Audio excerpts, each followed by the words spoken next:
Bueno, pois a día de hoxe nestes momentos, aínda a falta de adestramento de hora e de mañá, temos a Miki lesionado, as molestias que tuvo outro día no partido, pois bueno, ten unha micro rotura, o cal vai estar 2-3 semanas de baixa. Hugo, que onte xa empezou a facer traballo co grupo, pero ainda temos que ver como vai evolucionando, porque o adestramento de hoxe de mañá é de moi baixa carga e hai que valorar ben se está para o fin de semana. E Samu, que sigue co tobillo fastidiado, ainda que xa, esperemos que para mediados da semana que ven xa pode entrar. En principio eses tres son baixas seguro. Bueno, toca o Paio Saco, vides nunha dinámica victoriosa, ahora encontrarvos con rival da parte baixa, non sei se denominalo un partido trampa, ao final son ser a veces máis complicados. Bueno, non tanto un partido trampa, porque o rival, como todos nesta categoría, pero este especialmente o terreo de xogo, polo tipo de modelo de xogo que teñen, de xogo directo, o seu perfil de campo sintético, a experiencia do enfrentamento que tuvemos contra eles na Copa Federación al ano verán, nos fai pensar e saber que vai a ser un partido complicado. Vai haber moito duelo, moita disputa, moito seguramente xogo aéreo e segundo balón, todo iso unido a que o que falamos sempre, todos os equipos que xogan contra o Compostela, pois sempre unha motivación extra. En este caso, pois o propio Paio Saco, que, como ti ben dís, pois a clasificación non lles está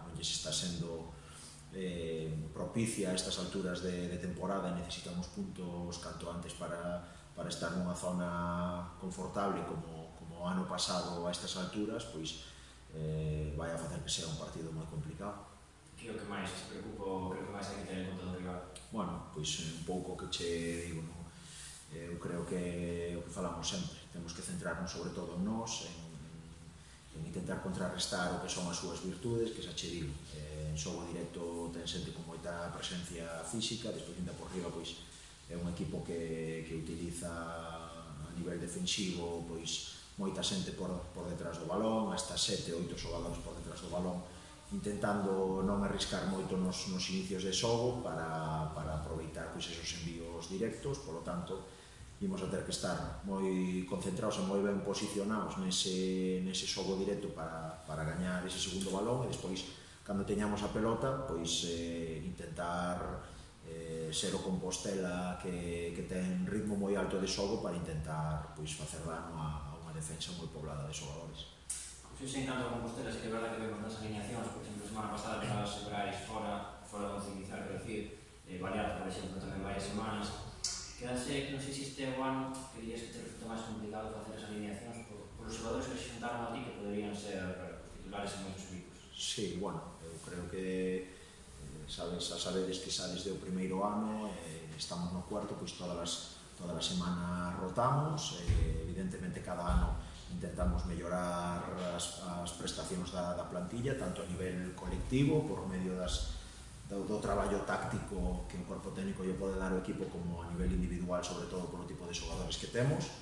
pero está claro que este ano, pois como ti ben dís, temos xogadores que serían titulares en calquer outro equipo. Tamén o propio xogador ou o propio vestuario é consciente deso, fai que entre semana pois traballemos moito mellor que o mellor outros equipos, e ao mesmo tempo pois é un nivel de concentración e de querer facer as cousas ben a nivel individual que vai en beneficio do colectivo. E despois outra cousa que un pouco creo que así o levamos facendo desde hai tempo, nos está dando resultado, que o corpo técnico pois tampouco regalamos os minutos, a xente que xoga sempre porque o gaña. Eso fai ver que os 20 xogadores que están en plantilla pois que están a un nivel moi alto. Fala xa de imprimir un alto ritmo, de ter o balón, pero por outra parte non sei se o tempo seguirá así, chuvia, césped e o césped sintético Sí. se pega a complicación da vida. É dicir, a mellor é un día para sacar o outro manual tamén, non? Un plan B. Sí, sí. Un plan B, é que ao mellor é casi imposible. Non o sei, quero dicir que Sí, a mellor non sei. como está, pero Sí. se xogara hoxe, por exemplo, creo que sería casi imposible. E se se xogara no campo de adestramento, seguramente que teríamos que xogar a outra cousa. Sí, claro, un dos problemas que nos podemos encontrar, eso sí que sería un problema, é que o mellor o campo pois non este nas mellores condicións, e ter o mellor que entrar a ese outro xogo máis directo que é o que a eles les beneficiaría, non? Bueno, as experiencias dos anos anteriores, un pouco os partidos que lle pudemos dar na casa este ano, incluso algún pois con días de chuvia e demais, é un campo de última generación, que drena ben, creo que vai a ser o que vai a estar en boas condicións, pero evidentemente si se pasa de aquí a domingo chovendo sin parar, pois eso non aguanta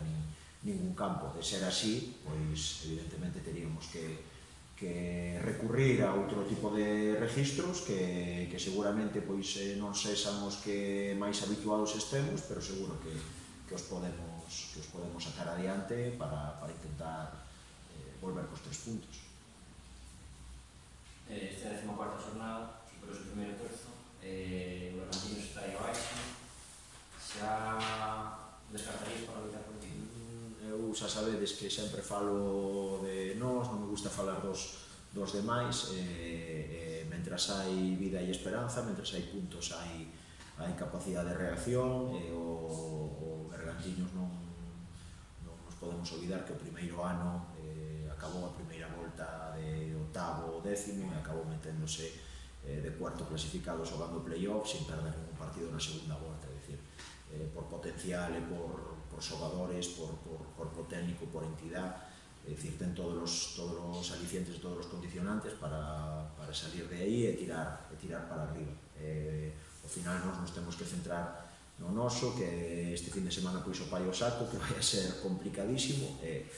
o que sí, pois bueno, iso é un reflexo do que a Liga é, do que a competición é, porque todos os anos e todas as semanas falamos do competida que é a categoría, do difícil que é conseguir os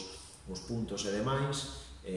Parece desde fora que son palabras e que non é tanto así, pero só hai que ver a clasificación para ver que cada ano e cada jornada isto se pon moi complicado. Aquí si temos claro, falando tamén un pouco deste fin de semana, e que nos temos que centrar única e exclusivamente en nós, porque despois tamén hai partidos esta xornada, enfrentamentos de xente ou de equipos da parte alta da tabla, que sempre que nos fagamos o noso traballo, pois o que falamos sempre, se despois o resto pois van fallando, mellor para todos.